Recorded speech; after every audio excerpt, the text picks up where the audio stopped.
तन के मेकअप के सामान, शरीर के श्रृंगार के सामान पूरी मार्केट में सब भरे पड़े। भांत भांत की क्रीम आ गई है, भांत भांत के पाउडर आ गए हैं, भांत भांत के वो आ गए हैं। वो क्या होता है, फुसफुसा, कई प्रकार के आइटम सब मार्केट सब पूरी पटी पड़ी है। यहाँ तो पुटकापुरी कम होंगे, कहीं और निकल जाओ तो पूरी पूरी मंडी लगी है, मंडी शरीर के श्रृंगार के सामान की।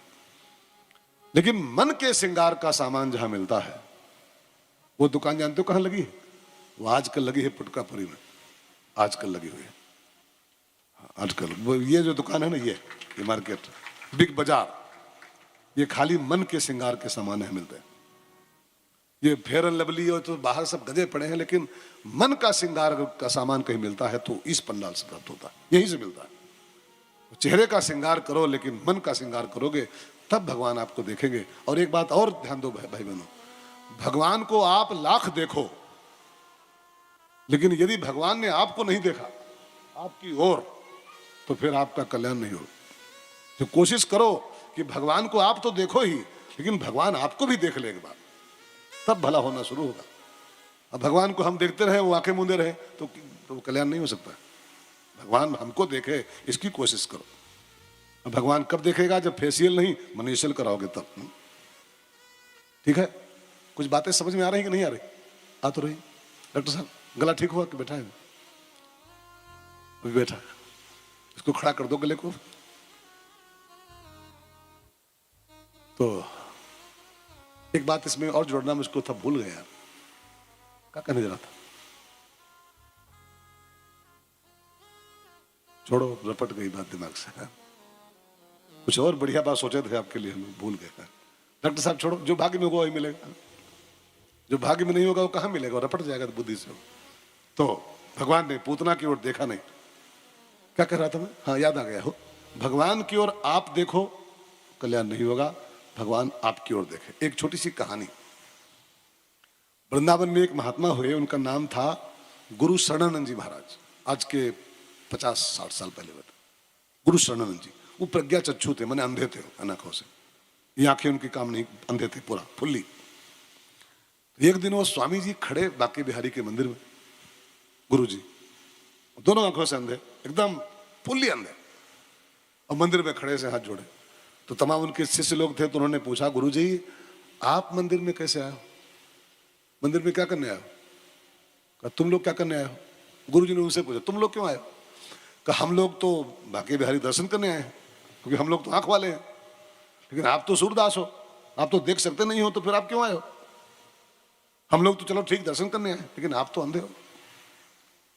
तो गुरु जी ने आंखों में आंसू भर के कहा, बेटा हमारे आंखें नहीं है ना, बिहारी की तो आंखें हैं हमारे, मैं उसको देख पाऊं चाहे न देख पाऊं, लेकिन एक बार हमारा बिहारी हमको देख ले कि हमारा भक्त खड़ा है दरबार में।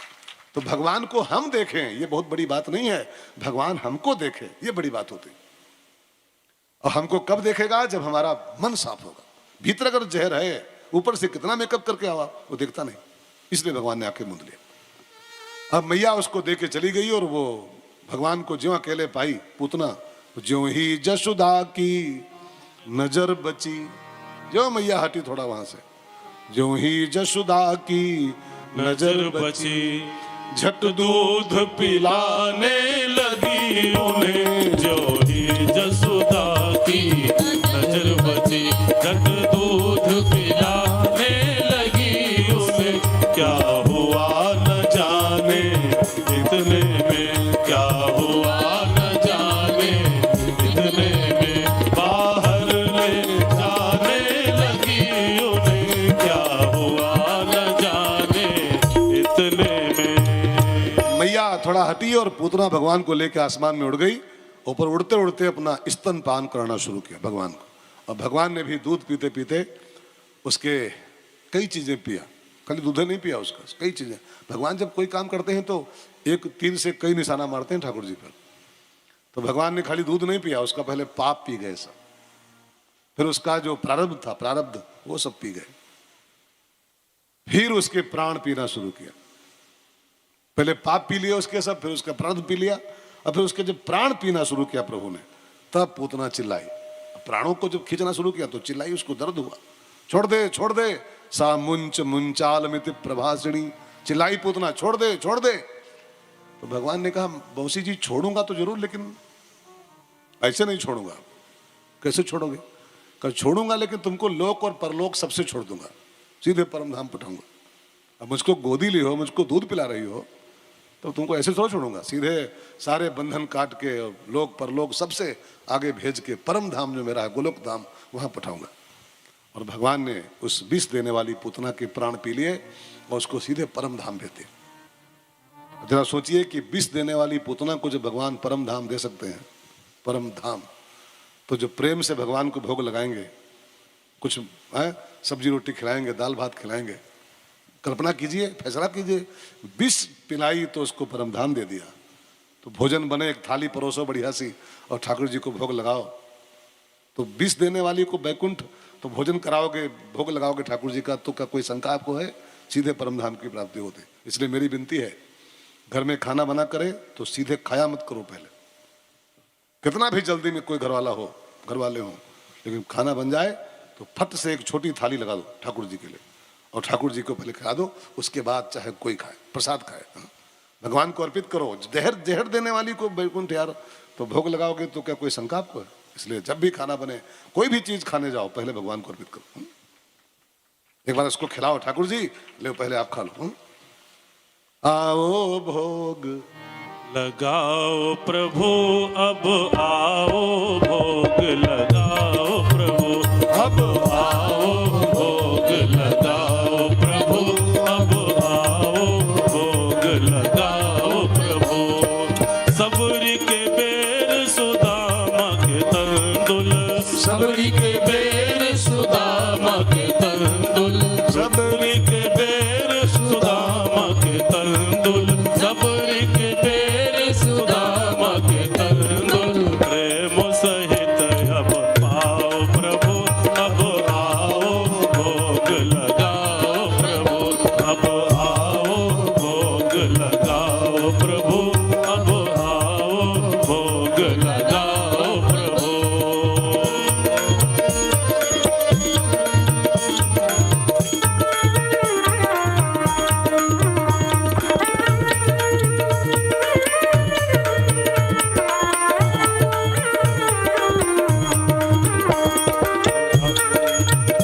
अब आओ भोग लगाओ प्रभु, अब आओ भोग लगाओ प्रभु। ऐसा भोग लगाओ मेरे राम जी, ऐसा भोग लगाओ मेरे राम जी, ऐसा भोग लगाओ मेरे राम जी, ऐसा भोग लगाओ मेरे राम जी। सब अमृत होई जाए प्रभु, अब आओ भोग लगाओ प्रभु, अब आओ भोग लगाओ प्रभु, अब आओ भोग लगाओ प्रभु। पूतना का उद्धार हुआ। इस कथा के लास्ट में लिखा है, पूतना का जब वध हो जाता है ना, तो उसका फल क्या मिलता है? तो लिखा है गोविंदे लभते रतिम। इस कथा के अंत में इसका परिणाम लिखा है, पूतना जब मरती है तो उसका फल क्या मिलता है भक्त को? गोविंदे लभते रतिम। उसको गोविंद भगवान के चरणों की रति प्राप्त होती। रति माने प्रेम, ठीक है। भगवान से प्रेम कब मिलेगा? जब पूतना मरेगी तब।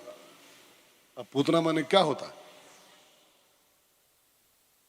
वहीं अटके पड़े हो भी वो राक्षसी पर खाली, राक्षसी नहीं है पूतना। पूतना माने क्या बताया गया है? वासना। वाह, वासना।